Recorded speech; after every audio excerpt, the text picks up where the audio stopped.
तो आज की इस वीडियो में हम करने वाले हैं कंपेयर जियो फाइबर को जियो एयर फाइबर के साथ। और दोनों जियो की तरफ से आने वाले प्रोडक्ट है, दोनों में आपको इंटरनेट यूज करने का ऑप्शन मिलता है। बस एक छोटा सा रिक्वेस्ट रहेगा कि इस वीडियो का लाइक टारगेट 10,000 है। तो मैंने यहाँ पर से सारी चीजों को नोट कर लिया। अब मैं आपको सब कुछ समझाता हूँ। तो अगर आप जियो फाइबर कनेक्शन लेना चाहते हैं तो उसके लिए जो जियो फाइबर ऑप्टिकल केबल्स होते हैं वो आपके घर तक या आपके आसपास जो एरिया है वहां पर वो चीज अवेलेबल होना चाहिए। जनरली ये पोल में आपको दिख जाता है और वहां पर से आपको कनेक्शन दिया जाता है आपके घर तक। इसके लिए भी एक आउटडोर यूनिट लगाया जाता है जो कि आपके छत के ऊपर लगता है दोस्तों। और फिर वहां से कैट 6 केबल की मदद से आपको घर के अंदर एक जगह पे फिक्स कर दिया जाता है और उसके बाद वहां से आप इंटरनेट यूज कर सकते हैं। तो यहाँ पर वही फायदा होता है ना कि आपके घर का जो छत है या फिर जो भी एरिया जहाँ पर बेस्ट 5G सिग्नल्स आ रहे हैं वहां से यूज करके आपको दिया जाता है सिग्नल्स इंडोर यूनिट के अंदर। तो कहीं ना कहीं वो जो तार टूटने का चांसेस रहता है या फिर कोई प्रॉब्लम आ गया बीच में, वो सारी समस्या नहीं यहाँ पर आपको देखने को मिलेगी। इसके अलावा एक और चीज मैं आपको बताना चाहूंगा कि अगर आपने जियो एयर फाइबर अपने छत पे इंस्टॉल करा लिया आउटडोर यूनिट तो वहां से और भी लोगों को कनेक्शन दिया जा सकता है। लगभग 6-7 अलग अलग कनेक्शन दिए जा सकते हैं। तो इस चीज का ध्यान रखना।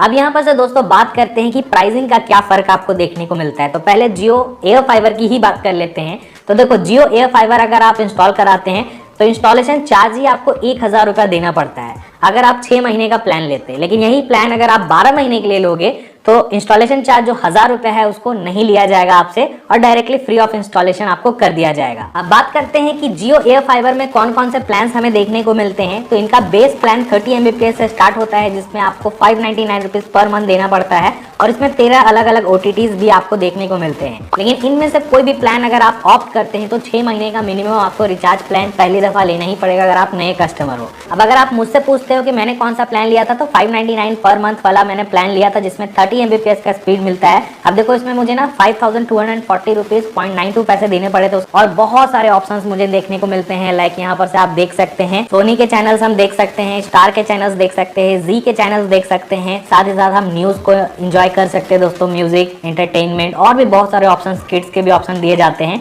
और अच्छी बात यह है ना कि इसको आप अपने स्मार्टफोन पे भी लॉगिन करके यूज कर सकते हैं। अभी शार्क टैंक चल रहा है तो मैं इसको लॉगिन करके आराम से यूज कर पा रहा हूँ। तो ये सारे ऑप्शंस हमें देखने को मिलते हैं इसके अंदर और इसके लिए मुझे देना पड़ा है 5,240 रुपीज 0.92 पैसे और 1,000 उसी के अंदर इंस्टॉलेशन है। 6 महीने जैसे ही कंप्लीट होगा ना तो मुझे मंथली बेसिस पे जो 599 प्लस GST है उतना देना पड़ेगा जैसे इसका बिल जनरेट होकर आता है। तो अब यहीं पर से दोस्तों अगर हम जियो फाइबर के प्लान की बात करते हैं तो इसमें ना 2 ऑप्शन आपको मिलते हैं, प्रीपेड या पोस्टपेड। अब प्रीपेड का जो प्लान है वो 399 से स्टार्ट होता हुआ दिख जाएगा। हालांकि इसमें कोई भी OTT ऐप्स के सब्सक्रिप्शन आपको नहीं मिलेंगे। अगर आपको OTT ये सब चाहिए होगा तो आप हायर स्पीड वाला जा सकते हैं जो कि 999 पे स्टार्ट होता है और उसमें आपको OTT ऐप्स भी मिल जाते हैं। बट यही चीज अगर आप पोस्टपेड कनेक्शंस के ऑप्शंस देखते हैं तो इसमें भी आपको स्टार्ट होता है 599 से एंड ऑल द वे ये भी थ्रू आउट जाएगा जैसा आपको जियो का एयर फाइबर का कनेक्शन है। सेम प्लान्स यहाँ पर भी आपको मिलते हैं। यहाँ पर भी आपको या तो 3 महीने या 6 महीने या 12 महीने का इकट्ठा रिचार्ज करना पड़ेगा। तो इस चीज का ध्यान रखना। लेकिन इंस्टॉलेशन जो कॉस्ट है वो थोड़ा सा डिफरेंट है दोनों ही केसेस में। अगर आप जियो फाइबर का प्रीपेड कनेक्शन लेते हैं तो राउटर के साथ अगर आप कनेक्शन लेते हैं तो 1,500 रुपये आपको देना पड़ता है इनिशियली इंस्टॉलेशन के नाम पे, जिसमें 1,000 रुपया आपका नॉन रिफंडेबल रहेगा और 500 रुपया रिफंडेबल रहेगा। कभी भी आप कनेक्शन कट करते हैं राउटर ये लोग ले जाएंगे और 500 रुपये आपको दे देंगे। बट यही चीज अगर आप 4K सेटअप बॉक्स के साथ पूरा सेटअप लेते हैं तो 2,500 रुपये आपको देना पड़ता है, जिसमें 1,000 रुपया नॉन रिफंडेबल है इंस्टॉलेशन के नाम पे, 500 रुपया ये राउटर के नाम पे रहेगा और 1,000 रुपया आपका जो 4K सेटअप बॉक्स है उसके नाम पे रहेगा। और ये जो राउटर है और अगर आप सेटअप बॉक्स जब भी वापस करते हैं तो 1,500 रुपये आपके अकाउंट में आ जाएंगे। तो ये प्रीपेड की कहानी है। लेकिन अगर आप पोस्टपेड कनेक्शन लेना चाहते हैं जियो फाइबर का तो उस केस में आपको कोई भी एक्स्ट्रा चार्जेस नहीं देना पड़ेगा, ना तो 1,000 रुपया ना तो 500, ना ही आपको राउटर का पैसा देना है, ना ही आपको कोई भी 4K सेटअप बॉक्स का पैसा देना है। बस ये लोग बोल रहे हैं कि भैया आप 3 महीने, 6 महीने या 12 महीने या जो भी इनका प्लान है उसको आप रिचार्ज करा लो। बट एक कैच यही रहता है कि अगर आप प्रीपेड कनेक्शन लेते हैं तो बीच में अगर आपको इच्छा नहीं है रिचार्ज कराने का आप मत कराओ, कभी भी आप रिचार्ज करा सकते हैं, कोई दिक्कत वाली बात नहीं है। बट पोस्टपेड कनेक्शन में ना आपको रिचार्ज कहीं ना कहीं कराते रहना होगा। अगर आप लेट करोगे तो लेट फाइन लग सकता है और यहाँ पर ना कहीं अगर आप रिचार्ज नहीं कराते हैं तो 45 डेज के अंदर आपको ग्रेस पीरियड दिया जाएगा। उसके बाद ये लोग ना आपका राउटर और 4K सेटअप बॉक्स ले जाएंगे। तो इस चीज का ध्यान रखना, पोस्टपेड कनेक्शन की बात कर रहा हूं मैं। तो अभी तक मैंने आपको 3 अलग अलग चीज बताया। जियो एयर फाइबर के केस में पोस्टपेड कनेक्शन ही अवेलेबल है एंड तीनों के वीडियोस है मेरे चैनल पे, सेपरेटली भी आप जाकर के देख सकते हैं, बट मैं कलेक्टिवली यहाँ पर इसी वीडियो में आपको बता रहा हूँ सारी चीजें। बट जो सबसे बड़ा डिफरेंस है वो अभी तक मैंने आपको नहीं बताया, और ये अगर आप मिस करोगे तो भाई बहुत ज्यादा नुकसान हो सकता है आपका। यहाँ पर से दोस्तों जो डेटा का लिमिट है वो सबसे इंपॉर्टेंट हो जाता है। हम फाइबर कनेक्शन लगा रहे हैं या ब्रॉडबैंड लगाते हैं तो उसमें डेटा का लिमिट को हम ज्यादा देखते नहीं है, बट ये सबसे इंपॉर्टेंट चीज है। तो अगर आप जियो के एयर फाइबर कनेक्शन लगवाते हो, कोई सा भी प्लान आप लेते हैं, उसमें आपको 1000 GB का ही ऑप्शन मिलेगा, यानी कि आपको 1000 GB का डेटा दे दिया जाएगा। और उसके बाद अगर आप उसको खत्म कर देते हैं तो आपका स्पीड जो भी होगा उससे डाउन होकर के 64 kbps में निकल के आ जाएगा, जो कि बहुत कम होता है।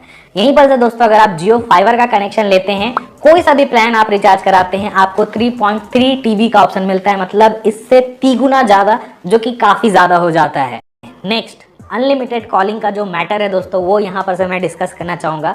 तो जियो फाइबर का अगर आप कनेक्शन लेते हैं, इसके राउटर के पीछे ही आप चाहो तो एक ऑप्शन मिलता है जहाँ पर से आप डायरेक्टली अपने PNT को कनेक्ट कर सकते हैं और यूज़ कर सकते हैं, क्योंकि दोनों ही कनेक्शन अगर आप लगवाते हो ना तो एक लैंडलाइन नंबर आपको दिया जाता है। और इस जियो फाइबर के अंदर चाहे आप प्रीपेड ले रहे हो, पोस्टपेड ले रहे हो, अनलिमिटेड कॉलिंग कर सकते हैं। इनफैक्ट आप अपने स्मार्टफोन में भी जियो कॉल ऐप को इंस्टॉल करके अनलिमिटेड कॉलिंग डे 1 से कर सकते हो। बट अगर हम बात करते हैं जियो के एयर फाइबर कनेक्शंस के बारे में, तो यहाँ पर से इसके अंदर कोई भी जो आपको PNT कनेक्ट करने का ऑप्शन मिलता है वो पीछे नहीं दिया गया है। तो PNT तो कनेक्ट हम नहीं कर सकते हैं, बट इन्होंने अनलिमिटेड कॉलिंग का भी ऑप्शन दिया है, तो जियो के कॉलिंग ऐप के थ्रू हम कर सकते हैं। हो जाता है कि स्पीड किसकी बेहतर है, तो जो भी आप प्लान रिचार्ज कराते हैं भाई, यहाँ पर स्पीड का कोई दिक्कत नहीं आता है। ऐसा नहीं है कि जियो एयर फाइबर वायरलेस है तो यहाँ पर स्पीड का कुछ इशू आएगा, ऐसा बिल्कुल नहीं है। दोनों में जो भी आपने प्लान रिचार्ज कराया, स्पीड आपको सिमिलर मिलेगा।